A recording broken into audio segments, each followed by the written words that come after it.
History is abundant here in the city of Belleville, and here on the corner of South Oak Street and East Washington Street sits a jewel of Belleville history, the St. Clair Historical Society Museum, where Mr. William Shannon manages and curates the old home, renovated into a public time machine. Well, the house itself was built in 1866.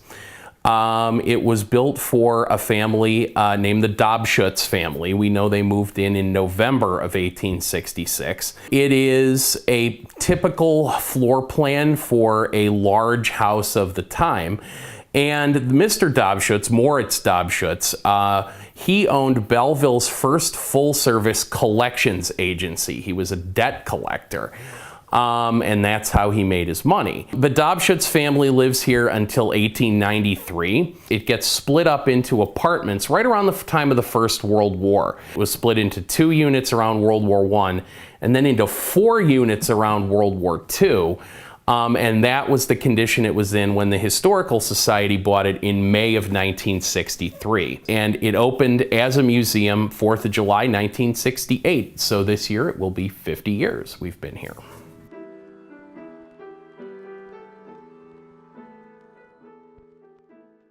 Okay, this is the library of the house, and big Victorian houses like this all would have had libraries in them. It wasn't just for show, it was, education was important, especially to an immigrant like the one who built this house. Although, originally this room, it's the biggest room on the first floor, was probably the dining room. The library might have been one of the other 2 rooms here on the first floor. Today, as you can see, we use it as our research library. This is one of the rooms, where when the family was living here, it would have been where the family spent its social time, because a lot of the rooms on the first floor are the public rooms of the house, and anything on the second floor would have been more private space. And today we get people coming in here researching their families, researching the houses that they live in. It's a good place to start out. I always tell people, this is a good place if you're doing any kind of local history research. Make us one of your first stops, because if we don't have what you're looking for, we can tell you where to get it.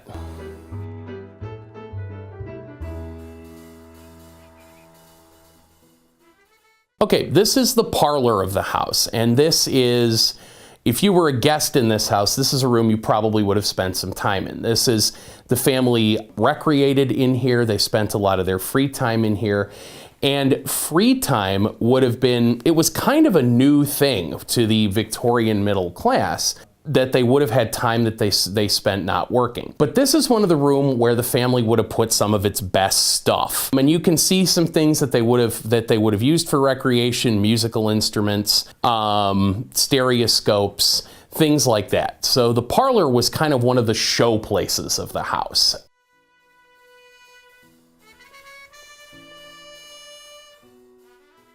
This is the dining room of the house, and no surprises here. This is where the family would have eaten its meals. The dining room, also kind of one of the show places of the house. If you were a guest here, this is a room you also would have spent time in.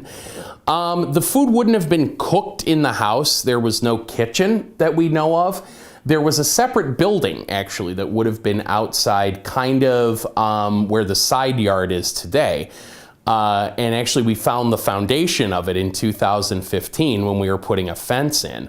So the food would have been cooked outside and kept warm in the room that's the office today, which would have been a butler's pantry, and then brought into the family in courses. Actually, that's why we think that the library would have been the dining room, because it has a connecting door. The Victorian middle class, like the folks who lived here, ate an astoundingly large amount of food compared to, but they viewed things like weight differently than we do. And it's a good way especially when the kids come here, to talk about how things change.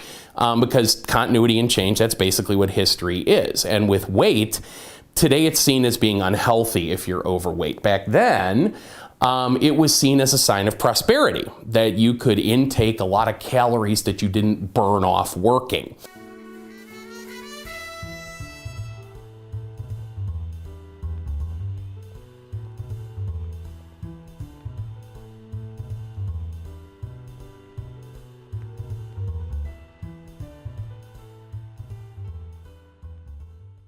All right, so welcome to the children's bedroom. This is far and away, young or old, if I had to say, this is probably the most popular room in the house.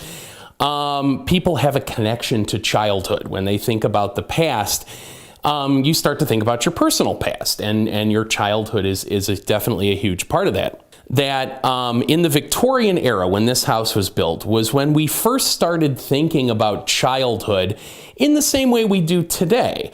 We think about childhood as a separate phase in your life when children have to be educated and protected. And the reason this was going on was, for the first time in human history, the mortality rate, the infant mortality rate, was starting to go down during the 19th century. Sanitation was better, healthcare was better, people ate better, so people were living for longer. It would have been more and more popular to have non-homemade toys. I mean, a lot of toys before that would have been homemade. A lot of these would have been store-bought.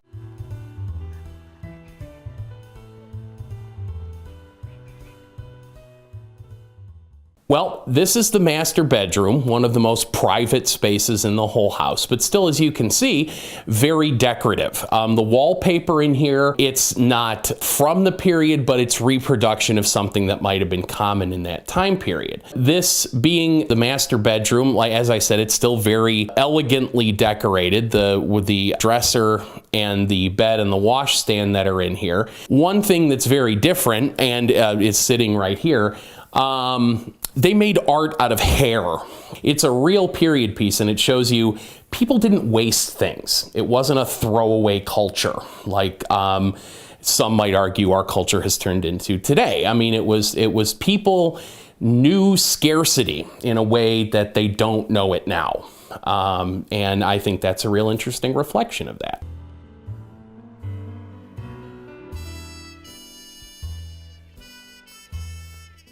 Well, this is the Pete Kern room, which is our rotating exhibit room.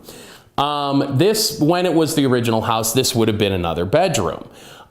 Today, we use it for showing off different parts of our collection. We have a very sizable collection. And this being the only rotating exhibit space that we have, we try and take advantage of that. I try and change out the exhibit at least once a year, if not twice a year in here. Right now, the exhibit that I have in here, we have called St. Clair Old School, which it's all about going to school in the past here in the county. And you can see we have a demonstration of what a country school might have looked like with the teacher, a couple of the desks. If you look over here in the display cases along the wall, are different artifacts having to do with people's time in school, everything from report cards to graduation programs. We have supply lists and school supplies, book straps, and coming up, the exhibit that I'll probably be putting up in here will have all to do with men's clothing, because we show a lot of our women's clothing off, but we have an equally good collection of historical men's clothing, everything from suits to military uniforms, that I thought would be a good display to put up. So that will be coming soon.